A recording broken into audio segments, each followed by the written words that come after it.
What's going on, everybody? So, we are continuing on with our hunting series. We're going to be wrapping up Esau today, as well as trying to cover a couple of other things that I really wanted to cover. Been doing a lot of looking at different ancient hunting tactics and everything like that. Really, actually, looking more into the atlatl, and the atlatl is really cool because it's basically a combination of an arrow with a spear, and they're super cool. I've actually been encouraged to attempt to make my own. I might give it a shot. So I guess really the best thing to do would be to dive right in. I apologize for maybe being a little too relaxed, but I am whooped. It's been a long couple of days already, but some exciting news. I got a new toy, so hopefully the sound is better. We're gonna move that guy right there, maybe right there. I don't know, I'm trying to get it a little bit closer since I'm recording in a different spot, and my usual spots are kind of taking over at the moment. But I'm so sorry. I'm so exhausted. We're gonna get ready to do some fun stuff with getting into this hunting stuff. For today's in particular, I was looking at lion hunt stuff, and there's still actual lion hunts that go on, which is absolutely crazy to me because we're so close to them being extinct, and yet it's still allowed. And I get certain ones come into villages and stuff like that.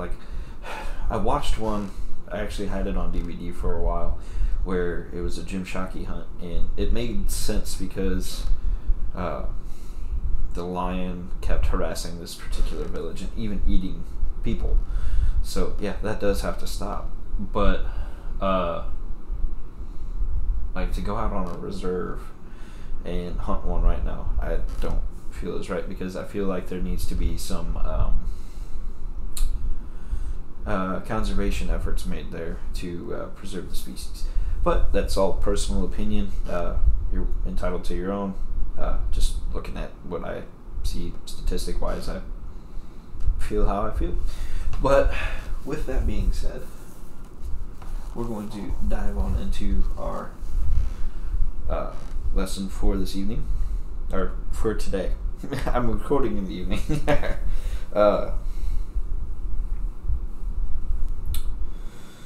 We're gonna go over to finish up Jacob and Esau, which was in Genesis. I believe we were going to Genesis 27, where we left off. Alright, so Isaac blesses Jacob. Yep, so right here. So we're going to start off at Genesis 27:1, and we're going to go.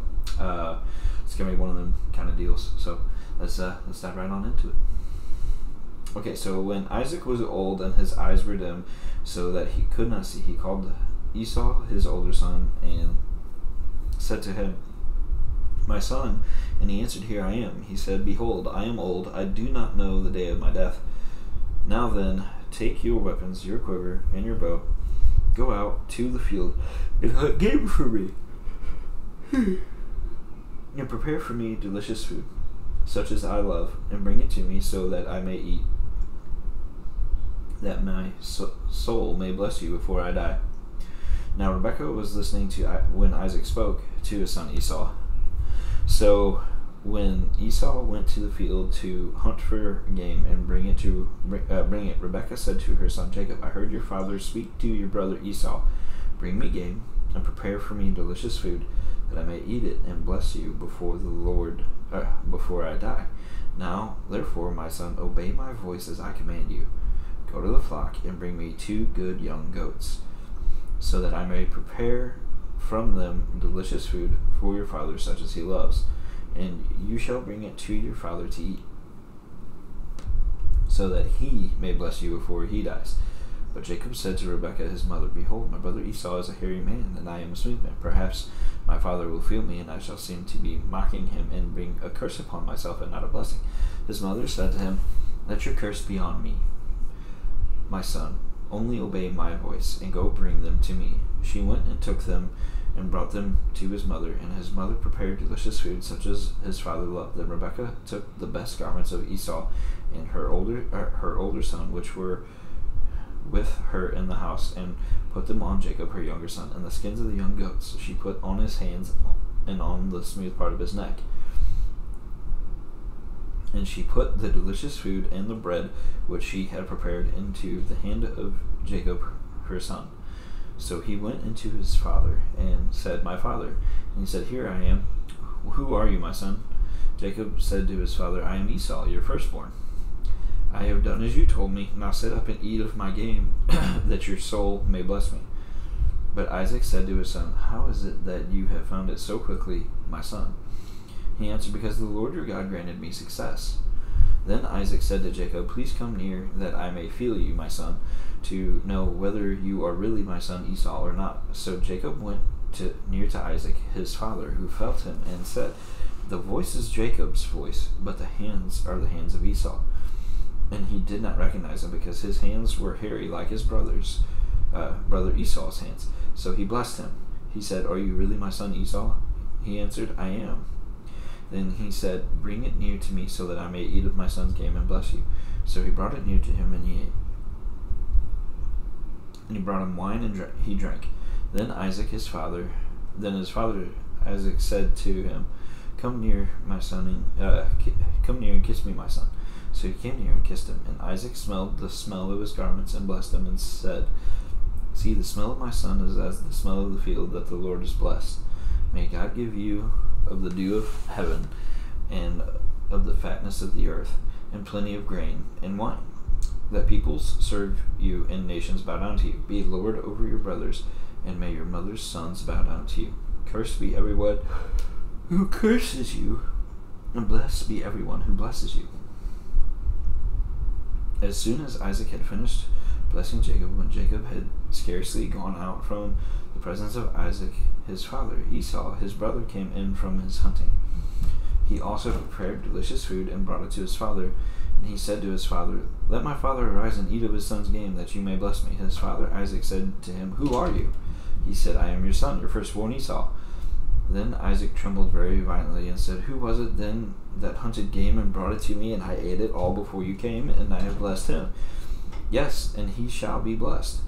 As soon as Esau heard the words of his father, he cried out with exceedingly great and bitter cry, and said to his father, Bless me, even me also, O my father.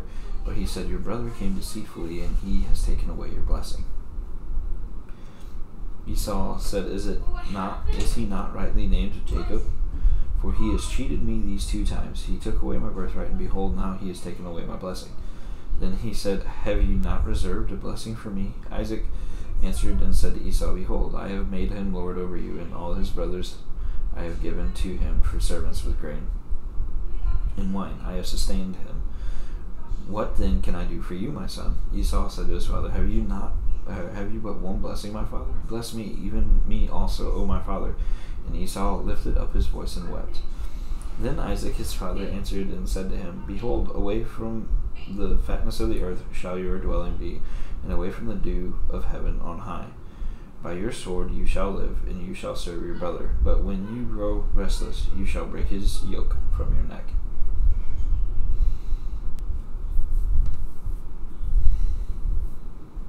And Esau, if we continued on, rightfully so, in certain viewpoints, hates his brother. Now, are we supposed to hate our brothers? No.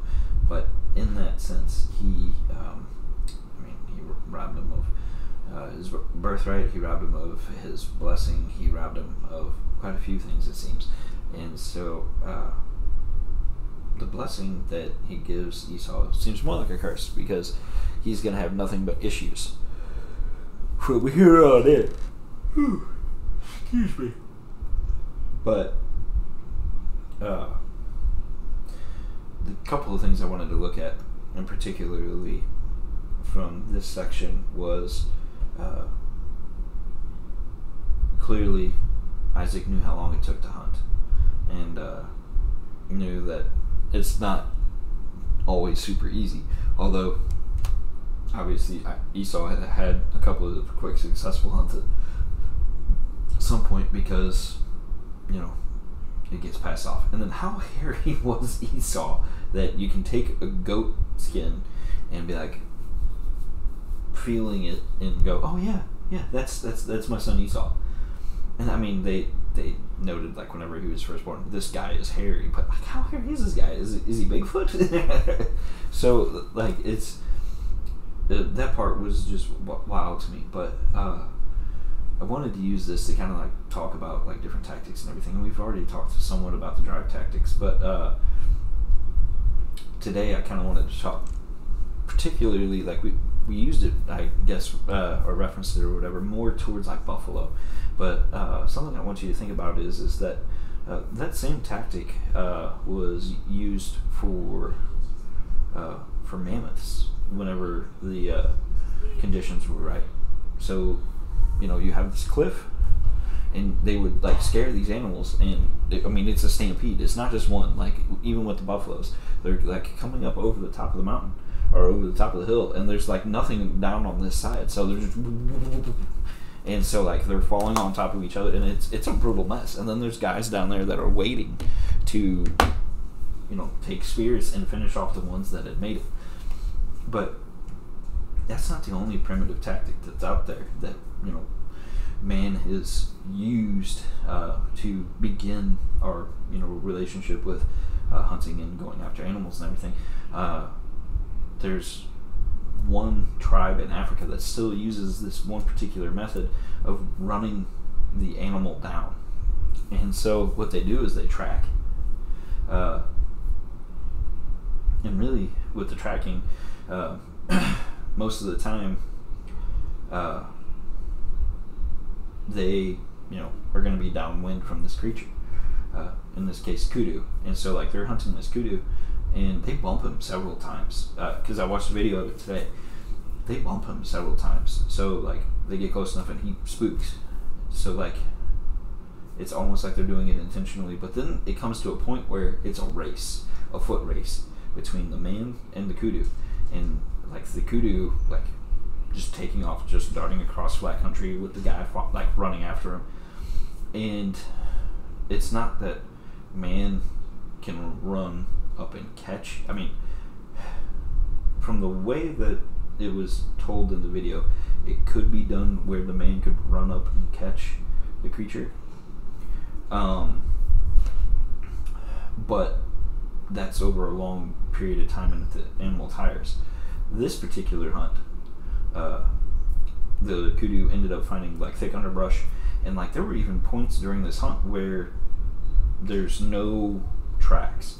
And so like these guys, having done this and honed this craft, have to sit there and like imagine, okay, he laid down at this tree here, he got up, panicked, and like, as these guys are like the top hunters, like these guys would be fun to like take on a hunt, like bring them over here and show show them deer hunting and like do a deer hunt with, because the way they do it, I mean, I think these guys can dominate even in a thick place like Texas because they do it in Africa. It was just so cool to watch. And so like he's even looking at the branches like, okay, these branches are too low, he wouldn't have gone this way, and like, okay, it, you know, sweeps this way. So he eventually like basically pieces it together, and with no tracks finds this kudu laying down in like an exhausted point. And so like this runner like carried water with him, you know, was very like well stamina'd. It was incredible to watch because the guy just was so fast, but it took 8 hours. And so that's kind of the point I'm getting at. These are the primitive tactics that people like Esau probably would have had to use. And so were there times where, yeah, a spot and stalk probably went really quickly, but how many times did Esau have to run down a creature like that? And because, like, let's think about this. Okay, so Nimrod was a king, a mighty hunter. Now, Esau, from a very prominent Jewish family, being from Isaac, and his brother Jacob being the eventual father of Joseph and the 12 tribes and so on. But Esau's hunting was different because of not being a king. So lions wouldn't have been tame if he did any lion hunting, which I'm sure he probably dabbled. But for the meat to be similar to goat, you gotta think, okay, probably wild goats, some sort of cloven creature, in order for like meats to be similar in taste, because diet. So because of like the whole diet thing, this is all speculation and just analysis from what I know about hunting. And so one would be safe to imagine he was probably going after cloven game, so had to have a hoof. So with that, or hoofed game, maybe not necessarily a cloven one, but some sort of hoof creature. Could have even been wild bulls were a thing back then, so that could have been part of it, although I'm sure it still tastes like beefy, to where like there's a difference between goat meat and beef. Like let's be honest. But I wonder like how closely, like this is just speculation and like thoughts from my point of view, like my thinking. Could the meals have been like similar? Like obviously, like they're not out there preparing tacos and pulled pork and different things like that, but would Rebecca know, like, okay, Esau does this particular thing, like maybe he stews it, or maybe Esau like preps his meal a certain way, that she's like, okay, well, in order to pass this by even more, like obviously I'm putting Esau's clothes on him and I'm putting all these other things together to make this seem like it is Esau. Would she stop at putting garments on? Would she stop at strapping goat skin on his hands and on the back of his neck, or on the smooth? Well, what is the smooth? I guess it'd be back here. That's what I always figure. But the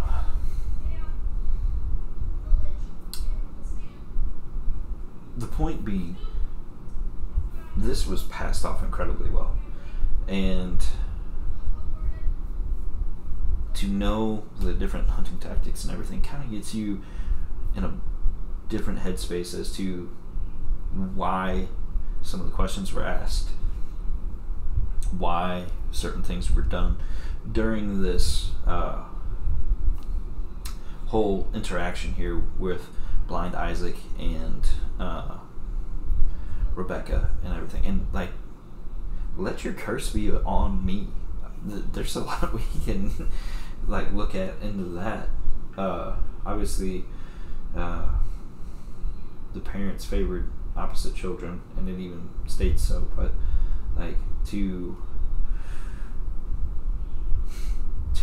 favor children, I don't know, I only have one kid, so I can only like speculate on the whole like favoriting a kid. Like, I mean, obviously there's going to be different personality traits to each kid or whatever, and you might get along better with one, but I can't imagine favoring a kid. But I only have one, so he is my favorite.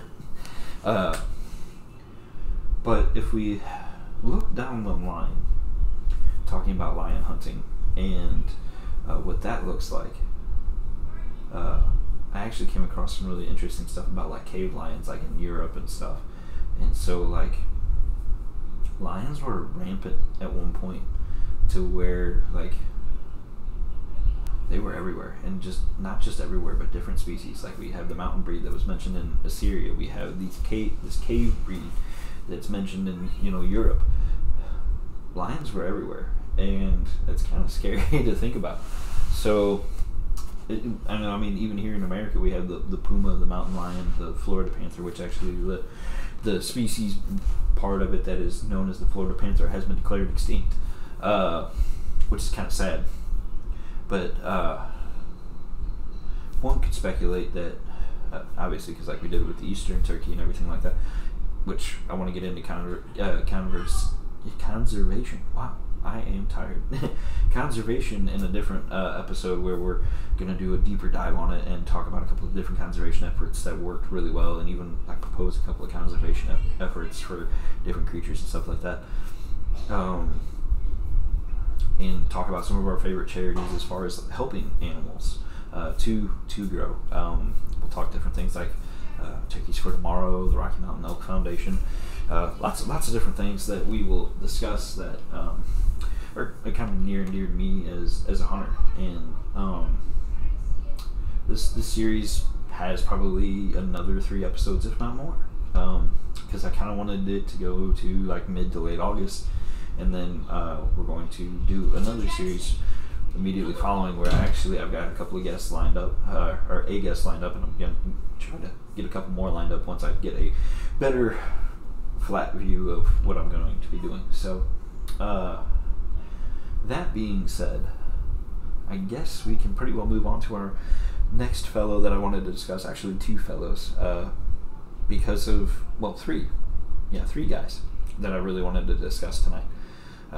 All that first 20 minutes was supposed to be in another episode, so I'm going to have to kind of cut short on these other guys because I need to get to bed because I got to get up earlier tomorrow than what I regularly do. But I wanted to do this episode, so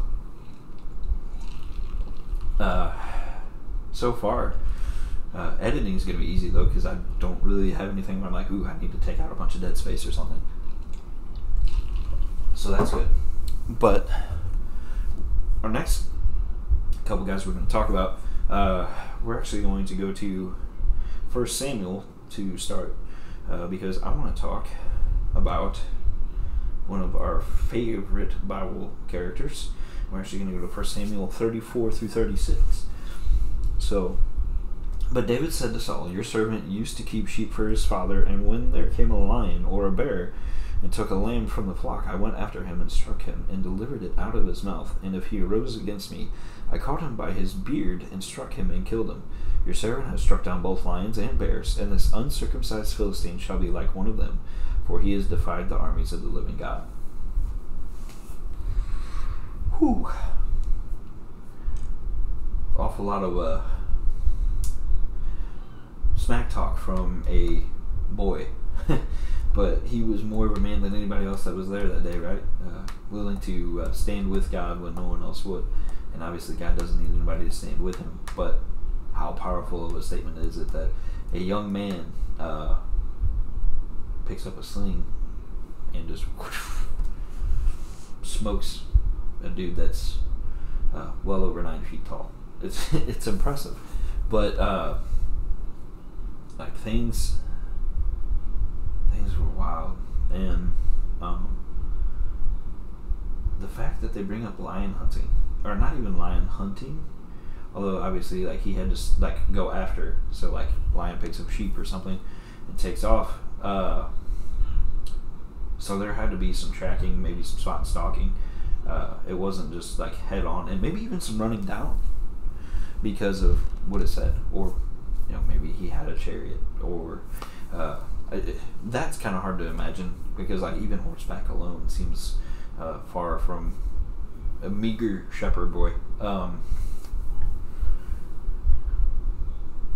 But who picked David and who picked Saul? Let's think about that for a minute. And what happened when Saul became king? Saul ran, right? He hid. Okay. David was out in the field hunting lions. What did the British Museum call that? The sport of kings. And then we have Saul, whenever after David kills Goliath and beheads him with a sword that was carried by this monster of a man. And like, that's another thing. Like, that sword was bigger than he was. Even as an adult, it would have been a massive sword for him to carry. And yet, as a kid, he picks it up and that's something that we're actually going to get into in our third series from now. So we've got this series, we've got another series after this, and then a third one in October.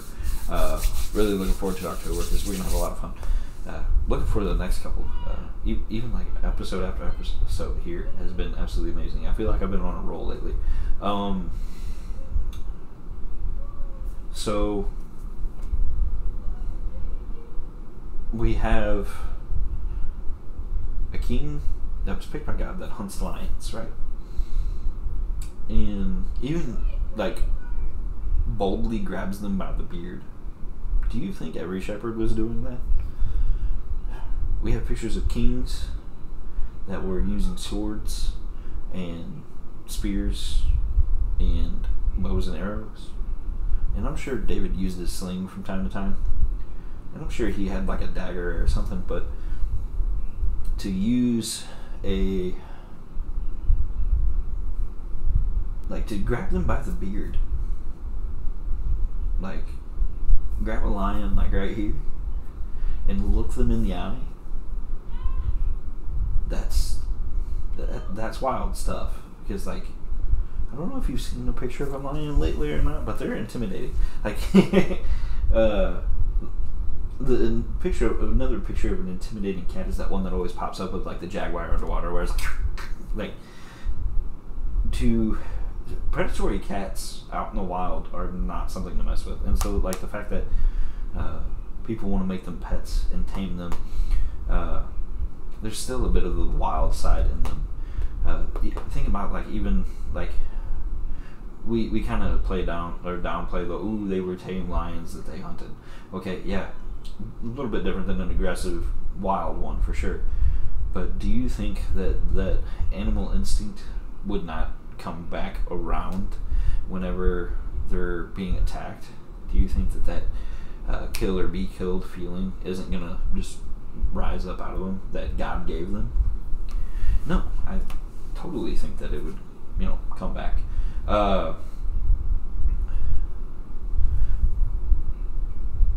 How did Saul attack David every time? He was playing the harp, he wasn't paying attention, pinned him to a wall. And that was like the one time where he pinned him to a wall, that was the closest he ever got. How fast and how agile was David? Think about this. This is why I think he actually did some running down of creatures, because to be able to like dodge spears, obviously he was a warrior, much like Nimrod, but to be able to dodge a spear that's being thrown at you, I mean, boom, there's some force behind that. And obviously it's not like trying to dodge a bullet, I get that, but that's still pretty impressive that he can avoid a projectile thing like being thrown at him. So for D&D fans, a ranged weapon, but it was always cowardly. It wasn't head on. It wasn't challenging him to a fight. It wasn't one on one. It wasn't head on. It was very, very dodgy. But David, even when he had his chance to do the same, to assassinate, to assail, to whatever, Saul in the cave, he chose not to. He just cut off a corner and was like, hey, could have had you.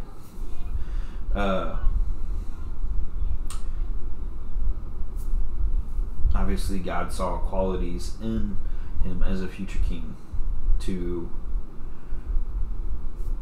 put him there, and that's why he picked him. And so I think we need to keep that in mind. David was not a coward. David was brave. David trusted God in as much as we should too. I would say it definitely looks a little different today, but God is with us, God is for us.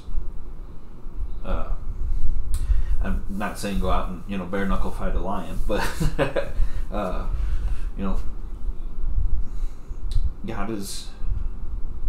is good. Our next guy I want to look at is Samson, actually, and we're going to actually turn over to Judges 14:5 and 6 for this one.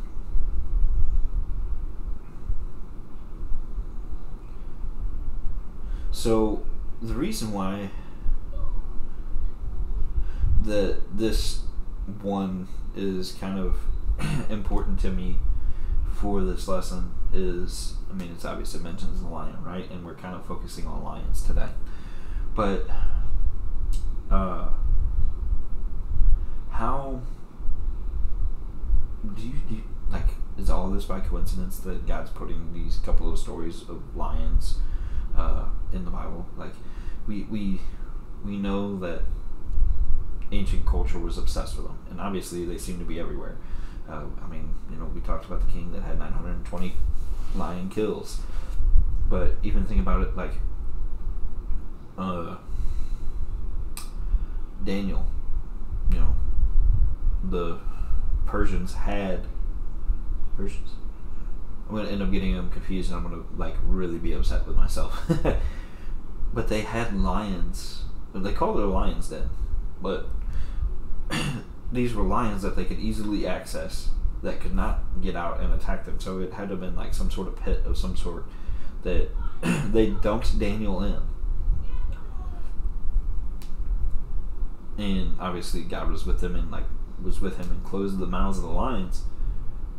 But lions are very symbolic through all this, right? Like, we're gonna get to that, but we're building at the moment. So his father and mother did not know that it was from the Lord, for he was seeking an opportunity against the Philistines. At that time, the Philistines ruled over Israel. Then Samson went down with his father and mother to Timnah, and they came to the vineyards of Timnah. And behold, a young lion came toward him roaring. Then the Spirit of the Lord rushed upon him, and although he had nothing in his hand, he tore the lion in pieces as one tears a young goat. But he did not tell his father or his mother what he had done. Then he went down and talked with the woman, and she was right in Samson's eyes. So this next part is really cool, because it's like, what a hoss. After some days he returned to take her, and he turned aside to see the carcass of the lion, and behold, there was a swarm of bees in the body of the lion, and honey. He scraped it out in his hands and went on eating as he went. Like, oh, look, snack. This is so comical to me, but kind of crazy that bees would build a hive in the carcass of a lion too.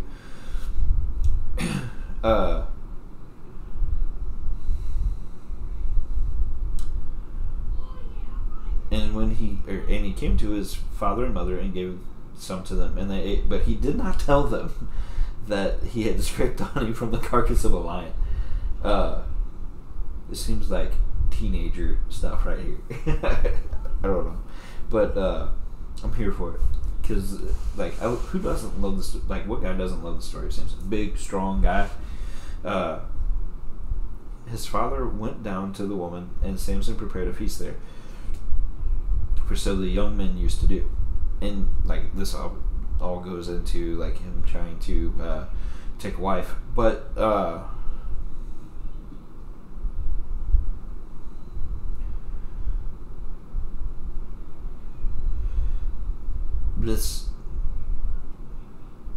this whole thing is setting up for what we're getting to here towards the end,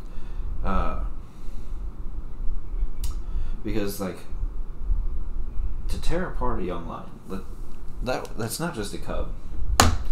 That's a youthful lion that would be like one to seek to run the pack. So, an intimidating creature. And Samson just barehanded does bare knuckle fight a lion and wins. Definitely wild. But we're gonna go ahead and start getting ready to wrap this up because I need to get some sleep. And I definitely feel like we've covered some good ground today. The next one comes from the Old, New Testament. We've spent a lot of time. We spent a lot of time in the Old Testament. We spent a lot of time talking about lions. We're not done talking about lions, but we're going to go to the New Testament, and we're going to go to one particular passage in the New Testament. That is 1 Peter 5.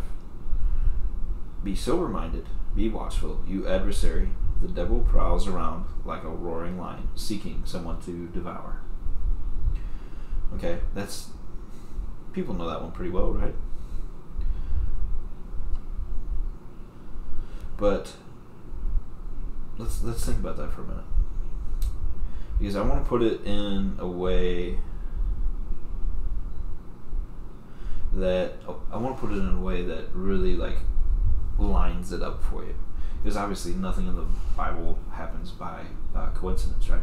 So if nothing in the Bible happens by coincidence, then that would mean that all of our stuff talking about lions is lining up for something. And obviously, like, it is metaphorical in a sense as to like put it into, or not even metaphorical, but more like an analogy. So like these people, they see these lions day in and day out. They know the damage they can do. They know how threatening they are. So if the devil's lurking about like one, they really see that and they really understand that. So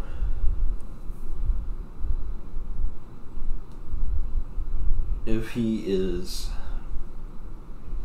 that dangerous, I want you to really think about that, because if the devil is that dangerous and acts that way, I want you to look at our King. Oh, seeing as I'm looking for the passage I was looking for, I did come across, like, because of how I searched it, it brought back up the whole like Jacob holding on to Esau's heel, and I thought it was so great the way Esau's like, isn't he rightly named Jacob because he did this to me once again? Okay, so I can't find exactly what I was looking for at the moment, but we'll stay in the Old Testament then, and I will show you something in particular that is still really, really good, that gets the point across. So we're going to go to Genesis 3:15. So I will put enmity between you and the woman, and between your offspring and her offspring. He shall bruise your head, and you shall bruise his heel. So obviously it's referring back to Christ's crucifixion. Okay, so with that, I want to consider something here real quick. Jesus is our King. Okay, the devil lurks about like a roaring lion. He's also referred to as a serpent in the verse that we just looked at. But would it not make sense that the King of Jerusalem was a lion hunter whenever that was considered something of royalty, and he was a shepherd boy out there killing lions? And would it not make sense that our King, Jesus Christ, would be a lion hunter, hunting and defeating Satan by going to the cross and giving us a victory and salvation through repentance, through hearing his word, knowing we need to repent, and putting on Christ in baptism? Just a thought. It makes sense to me. because there's no coincidences in the Bible. So the fact that, you know, lion hunting would be considered a sport of royalty for the Assyrians and for the Sumerians, for a Jewish king to have slain lions, would mean something. And obviously they knew of his power because of the people he slain in battle. Our king slayed the ultimate lion by going to the cross. Pretty cool. But that's what I got for you for this week. So, yeah, good little episode here. Hopefully had some cool information. Hopefully hope you dive into the Bible and maybe take things at a different perspective, but still getting what the word is supposed to be, because we can never misconstrue the word, or we shouldn't. We can, but we should not. So with that, hope you guys have a great rest of your week. Thank you so much for joining me. I had a ton of fun. It's very therapeutic to get into God's Word and to even discuss some hunting and stuff. So, hunting season's right around the corner. I saw tons of animals today, and it had me super excited. Had hunting on the brain, had God's Word on the brain, and it was a good day. We're gonna keep looking at primitive hunting tactics and whatnot next week, and we're gonna keep looking at God's Word and what it has to, you know, kind of shed some light on some hunting. With that being said, I think we're done here. Hope you guys have a good rest of your week, like I already said. Alright, well, I will talk to you all later. Bye.